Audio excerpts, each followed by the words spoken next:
আসসালামু আলাইকুম সুপ্রিয় দর্শক, আশা করি আপনারা সবাই অনেক ভালো আছেন।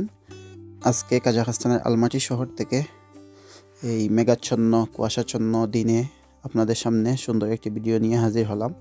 আজকের ভিডিওতে আমি আপনাদেরকে কিছু বিষয় শেয়ার করব, যেগুলো আমার ব্যক্তিগত কিছু বিষয় কাজাখস্তান এবং ইউরোপ সম্পর্কে কিছু পার্থক্য আপনাদের সামনে তুলে ধরব। কী কী সুবিধা আপনারা কাজাখস্তানে পাবেন, কী কী সুবিধা ইউরোপে আছে, বিশেষ করে যারা নতুন কাজাখস্তানে আসতে চাচ্ছেন আপনাদের জন্য এই ভিডিওটি অনেক উপকারে লাগবে। দয়া করে ভিডিওটি শেষ পর্যন্ত আপনারা দেখতে থাকুন, এবং যারা আমার ইউটিউব চ্যানেলটিতে নতুন, দয়া করে চ্যানেলটি সাবস্ক্রাইব করতে ভুলবেন না।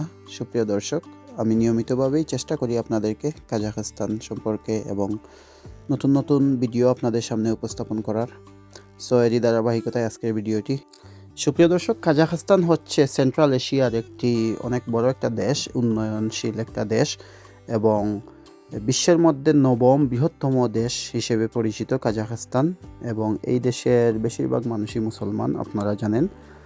সুপ্রিয় দর্শক, আমার ভিডিওর মাধ্যমে আপনারা পূর্বে দেখছেন যে এইখানের যে অবকাঠামোগত উন্নয়ন সেগুলো অনেক সুন্দর, মোটামুটি ইউরোপের মতোই দেখতে অবকাঠামো।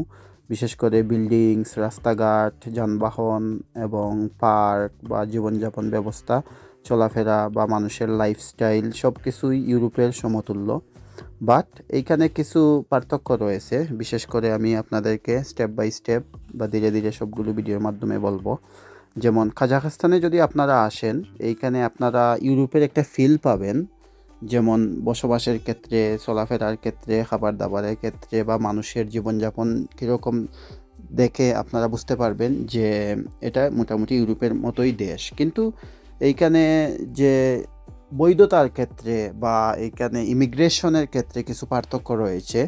যেমন আপনি ইউরোপে যদি যান, ইউরোপের সেনজেনভুক্ত দেশে গেলে আপনারা সেইখানে একটা সিস্টেম আছে, যেমন ওয়ার্ক পারমিটে যদি থাকেন বা ভিজিট ভিসায় যান, আপনারা একটা নিয়মের মধ্যে যে একটা নির্দিষ্ট সময় পরে আপনারা সেইখানে রেসিডেন্ট কার্ড পাবেন বা আপনারা পাসপোর্ট পাবেন ধীরে ধীরে। বাট কাজাখস্তানে এই সিস্টেমটা নাই। আপনারা এখানে আসলে ঠিক আছে, এখানে আসলে ভালো একটা কাজ যদি পান, মোটামুটি মধ্যপ্রাচ্যের যে দেশগুলো আছে, দুবাই, কাতার, সৌদি আরব, ওমান, এইসব দেশগুলো থেকে আপনারা মোটামুটি ভালো ইনকাম করতে পারবেন কাজাখস্তানে। আপনি যদি যে কোনো কাজ করেন, এইটা আপনি মোটামুটি অন্য দেশ থেকে ভালো করতে পারবেন। কিন্তু ইউরোপের সমতুল্য এখানে আপনারা যে জেনারেল যে কাজগুলো আছে সেইগুলো আপনারা ইউরোপের মতো ইনকাম করতে পারবেন না। বাট মোটামুটি যদি আপনার স্কিল থাকে, ভালো আপনার জানাশোনা থাকে, কাজ বা ভাষা ভালোভাবে শিখতে পারেন, তাহলে আপনারা মোটামুটি একটা ভালো অ্যামাউন্ট ইনকাম করতে পারবেন। আর এইখানে যদি আপনি কাজাখস্তানে যদি ওয়ার্ক পারমিট নিয়ে আপনি থাকেন, তাহলে আপনি বছরে বছরে এটা এক্সটেনশন করে থাকতে পারবেন। 2 বছর, 5 বছর, 7 বছর, যতদিন ইচ্ছা আপনি থাকতে পারবেন। বাট ইউরোপে আপনি দেখা গেছে যে আপনি যদি একবার ঢুকেন, তাহলে আপনি অ্যাসাইলাম ক্লেম করেন বা আপনি ওয়ার্ক পারমিট থেকে আপনি রেসিডেন্টের জন্য অ্যাপ্লাই করবেন, এটা আপনার এত বেশি টাকা পয়সার প্রয়োজন হয় না। বাট এটা সময় সাপেক্ষ ব্যাপার। 1 বছর, 2 বছর, 5 বছর, 10 বছর পরে আপনি কেউ এই ইউরোপে সেটেল হয়ে যায়। কিন্তু কাজাখস্তানে এই সিস্টেমটা নাই। আপনি যদি এখানে 5 বছর, 10 বছরও থাকেন, আপনাকে অটোমেটিক্যালি আপনাকে এইখানে লিগ্যালিটি দেবে না। অনেকেই প্রশ্ন করেন যে ভাই, কাজাখস্তানে আসলে কি আমি লিগ্যাল হতে পারবো?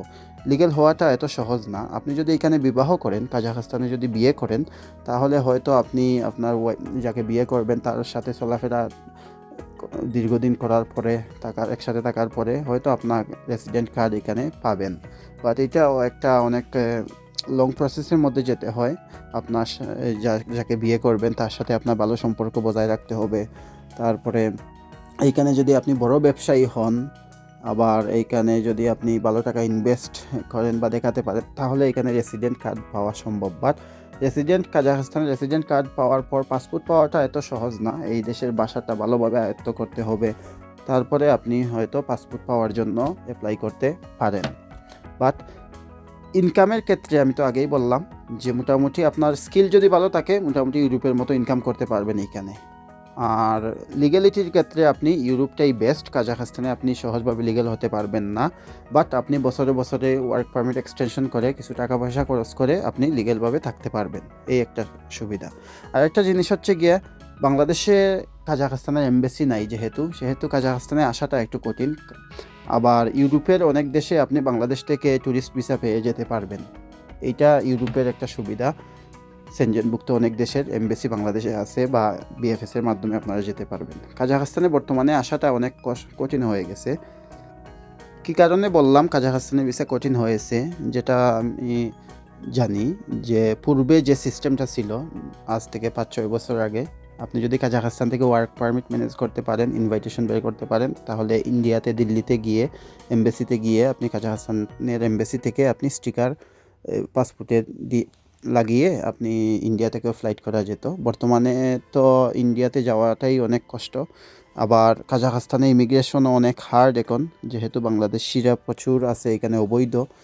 সো যার কারণে এই কাজাখস্তানের ওয়ার্ক পারমিট ভিসাটা এত সহজে করা যায় না, আবার আসাটাও ডিফিকাল্ট। বাট এখন বিজনেস ভিসায় মানুষ আসে, বা ভিজিট ভিসায় ভিসা যেটা অনলাইন ভিসা, সেটাতে প্রচুর মানুষ এসেছে, এখনও কিছু কিছু আসে। সো এইটা হচ্ছে গিয়া ভিসার ক্ষেত্রে একটা দিক।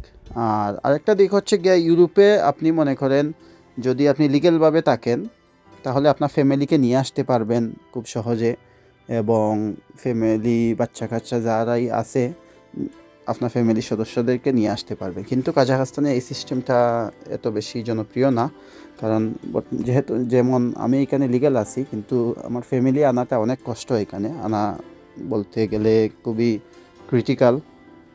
সো এই একটা মেইন জিনিস যে কাজাখস্তান ইউরোপের মধ্যে ফ্যামিলি আনাটা খুবই কষ্ট। তারপরে আরেকটা জিনিস হচ্ছে গিয়ে আপনি যদি এইখানে মনে করেন কাজাখস্তানে যদি আপনি অবৈধভাবে থাকেন, তাহলে আপনার বিভিন্ন সমস্যা হবে।